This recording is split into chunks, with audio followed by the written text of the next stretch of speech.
Hello everyone, আজি আপোনালোকক লৈ আহিছো এডখৰ বিশেষ স্থানলৈ যোৰহাটৰ যিডখৰ ঠাইত অতীতৰ বহুতো ইতিহাস জীয়াই আছে আজিও আৰু আহক আপোনালোকক লৈ যাম ভিতৰলৈ আৰু যিডখৰ ঠাই নতুনকৈ প্ৰাণ পাই দিছে এখন উদ্যান হিচাপে যাৰ নাম হৈছে স্বৰাজ উদ্যান আৰু ভাবিলো ভিডিওটো আপোনালোকলৈ আগবঢ়াও শেষলৈকে চাব বুলি আশা কৰিছো বলক ভিতৰলৈ সোমাই যাওঁ আৰু এফালে চাওক বাহিৰত মানুহৰ ভিৰ দেখাইছো চাওক নতুনকৈ যিহেতু উদ্যানখনে প্ৰাণ পাই উঠিছে আৰু বহুতো লোকৰ ভিৰ হৈছে আৰু বহুতো মানুহ আহি ইয়াত সমাগম ঘটিছে কাৰণ ভিতৰত বহুতো ধুনীয়া বহুতো চাবলগীয়া ইতিহাস আছে সেয়েহে আপোনালোককো লৈ যাম ভিতৰলৈ দেখিছে নাম ইফালে স্বৰাজ উদ্যান আৰু দেখিছে সোমোৱা যিখন এন্ট্ৰি গেটখনত খুব ধুনীয়াকৈ আমাৰ যি সাতভনী ৰাজ্য আছে ৰাজ্যকেইখনে মানুহক আদৰণি জনাইছে আৰু বলক ভিতৰলৈ সোমাই যাওঁ আৰু ভিতৰত যিহেতু কুশল গড়ক যি স্থানত ফাঁচি দিয়া হৈছিলে সেই স্থান ইয়াতে আজিও জীয়াই আছে আপোনালোকক দেখুৱাবলৈ গৈ আছো ভিডিওটো শেষলৈকে চাই থাকিব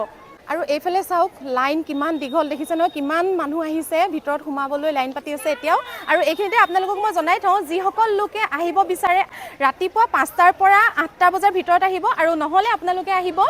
যি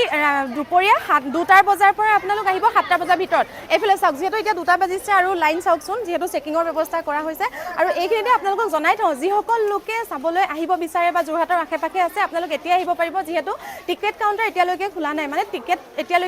দিয়াৰ ব্যৱস্থা কৰা নাই এতিয়া সকলোৱে ফ্ৰীকে চাবলৈ আহিছে আৰু এইফালে চাওক ভিৰ দেখিছে ন আৰু খুব ধুনীয়াকৈ তেওঁলোকে সিকিউৰিটি দাদাহঁতে খুব ধুনীয়াকৈ চেকিং কৰিছে যিহেতু আপোনালোকৰ প্ৰতি মোৰ এটাই অনুৰোধ যিহেতু আমাৰ যোৰহাটখনলৈ ইমান ধুনীয়াকৈ এটা উপহাৰ আগবঢ়াইছে এখন উদ্যান আৰু যিসকল লোকে গুটকা পেকেট খায়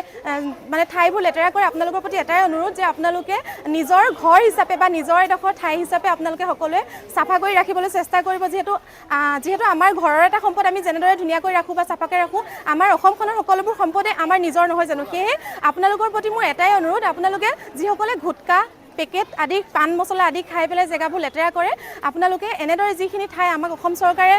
উপহাৰ আগবঢ়াইছে আপোনালোকে প্লিজ লেতেৰা নকৰিব নিজৰ ঘৰৰ দৰে ধুনীয়াকৈ ৰাখিব আৰু চেকিং কৰি মেলি ভিতৰলৈ সোমাই আহিলোঁ আপোনালোকক এবাৰ দেখুৱাইছোঁ চাওক কিমান ধুনীয়াকৈ সজাই পৰাই তুলিছে আমাৰ এই স্বৰাজ উদ্যানখন আৰু এইফালে দেখিছে ন খুব ধুনীয়াকৈ তেওঁলোকে ডাইৰেকশ্যনসমূহ দি থৈছে চাওক খুব ধুনীয়াকৈ কাৰ্চিনে বুজাই ৰাখিছে স্মাৰক উদ্যান শিশুৰ খেলা স্থান মুকলি জিম শৌচাগাৰ মুকলি মঞ্চ দেখিছেনে এনেদৰে আৰু ইমান ধুনীয়া এডোখৰ ঠাই যিডোখৰ ঠাইত আপোনালোকে অনুভৱ কৰিব নোৱাৰে যে আমি অসমৰ ভিতৰত আছোঁ বা যোৰহাট জিলাত এনেকুৱা এখন উদ্যান নতুনকৈ ৰাইজৰ কাৰণে মুকলি কৰি দিছে আৰু আপোনালোকক বলক দেখাই আছোঁ বহুতো চাবলগীয়া বস্তু আছে ইয়াত সেয়েহে আপোনালোকে ভিডিঅ'টো শেষলৈকে চাই থাকিব আৰু যিসকলে মোৰ চেনেলটো ছাবস্ক্ৰাইব কৰা নাই প্লিজ আপোনালোকে ছাবস্ক্ৰাইব কৰি থ'ব চেনেলটো আৰু এনেকৈ ধুনীয়া ভিডিঅ'সমূহ আপোনালোকৰ কাৰণে মই আগবঢ়াই থাকিম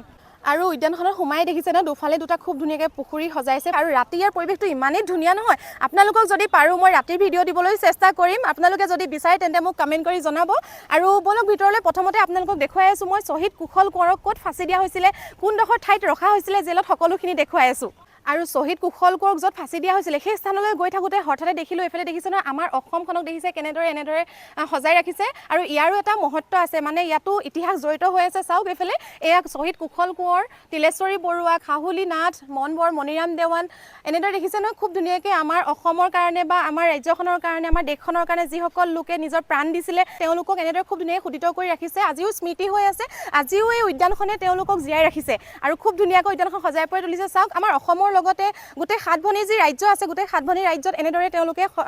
নামসমূহ খোদিত কৰি ৰাখিছে আৰু বলক আপোনালোকক দেখুৱাই আছোঁ এতিয়া গৈ আছোঁ আমি শ্বহীদ কুশল কোঁৱৰক ক'ত ফাঁচি দিয়া হৈছিলে কোনখন জেলত মানে কোনডোখৰ ঠাইত ৰখা হৈছিলে সম্পূৰ্ণ আপোনালোকক দেখুৱাবলৈ চেষ্টা কৰি আছোঁ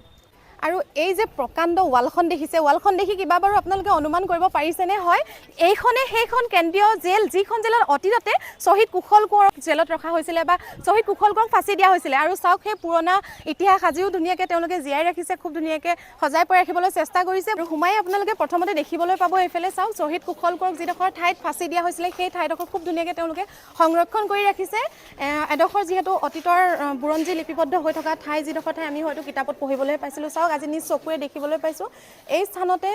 তেওঁক বীৰ শ্বহীদজনক ফাঁচি দিয়া হৈছিলে দেখিছে নহয় তেওঁ যি নিজৰ দেশখনৰ কাৰণে প্ৰাণ আহুতি দিছিলে আৰু শ্বহীদ কুশল কোঁৱৰক ফাঁচি দিয়া স্থানৰ পাছতে দেখিবলৈ পাব এইফালে চাওক এইখন কেন্দ্ৰীয় জেলখন আৰু যিখন জেলত শ্বহীদ কুশল কোঁৱৰক ৰখা হৈছিলে আৰু আহক আপোনালোকক ধুনীয়াকৈ মই কোঠাসমূহ দেখুৱাম এইফালে চাওক বহুতো বীৰ শ্বহীদ যিসকলে দেশৰ কাৰণে প্ৰাণ আহুতি দিছিলে বা জেলত থাকিবলগীয়া হৈছিলে তেওঁলোকৰ কক্ষবোৰ এনেধৰণেই আছিলে দেখিছে নহয় আৰু চাওক মেইন আমাৰ যি শ্বহীদ কুশল কোঁৱৰক ৰখা হৈছিলে সেই কোঠাটো এইটোৱে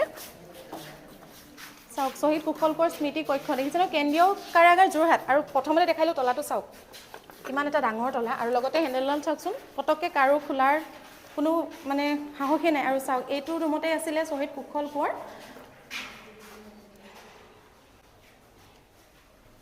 আৰু এইখনে আছিলে কেন্দ্ৰীয় কাৰাগাৰ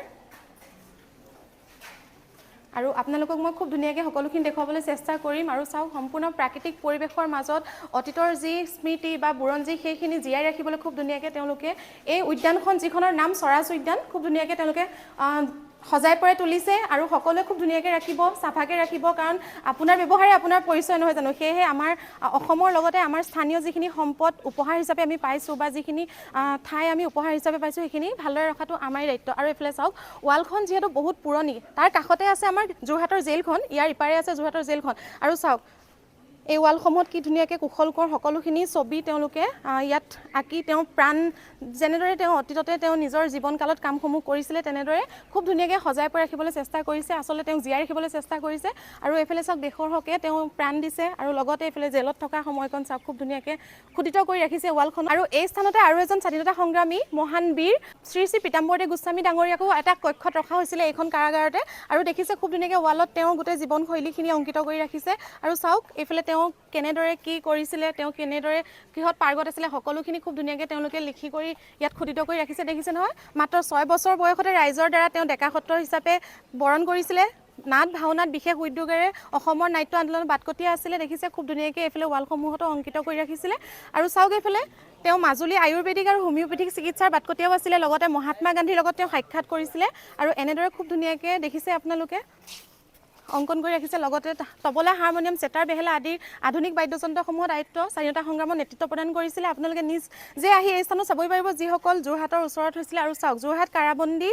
কৰিছিলে তেওঁ যোৰহাট কেন্দ্ৰীয় কাৰাগাৰ দেখিছে আৰু তেওঁ প্ৰথমজন কাৰাবন্দী সত্ৰাধিকাৰ আছিলে আৰু এইফালে চাওক তেওঁ যোনটো কক্ষত ৰখা হৈছিলে আছুতীয়াকৈ এই কক্ষটো আজিও তেওঁ চিৰস্মৰণীয় কৰি ৰাখিছে সকলোখিনিয়ে চাবলৈ আহিছে পৰ্যটকৰ আকৰ্ষণ কেন্দ্ৰ হৈ পৰিছে আৰু আপোনালোকক খুব ধুনীয়াকৈ দেখাই দিছোঁ চাওক এইটোৱে কোঠা আছিলে যিটো কোঠাত শ্ৰী শ্ৰী পীতাম্বৰদেৱ গোস্বামীক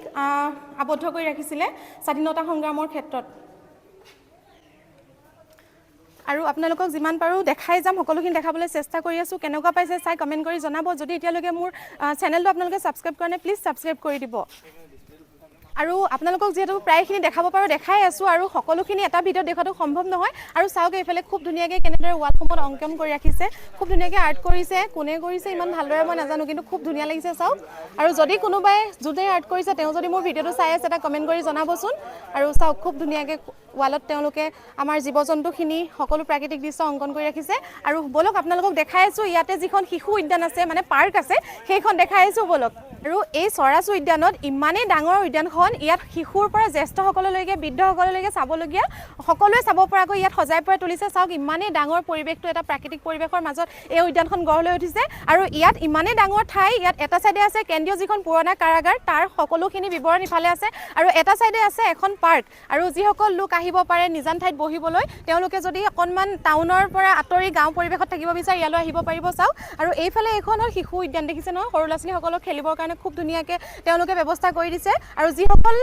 পুৰুষ মহিলা বা মানে পৰিয়াল তেওঁলোকৰ পিতৃ মাতৃ অকণমান সময় যদি আজৰি লওঁ বুলি বা সময় অকণমান কটাওঁ বুলি আহিব পাৰে তেওঁলোকে নিজৰ শিশুসকলক এই পাৰ্কখনত খেলিবলৈ দি তেওঁলোকে এইফালে বহি নিজৰ টাইম স্পেণ্ড কৰিব পাৰিব আৰু চাওক কিমান শিশু আহিছে খেলিবলৈ ইয়াত খুব ধুনীয়া লাগিছে আৰু এবাৰ আহি চাব আপোনালোকে ভাল পাব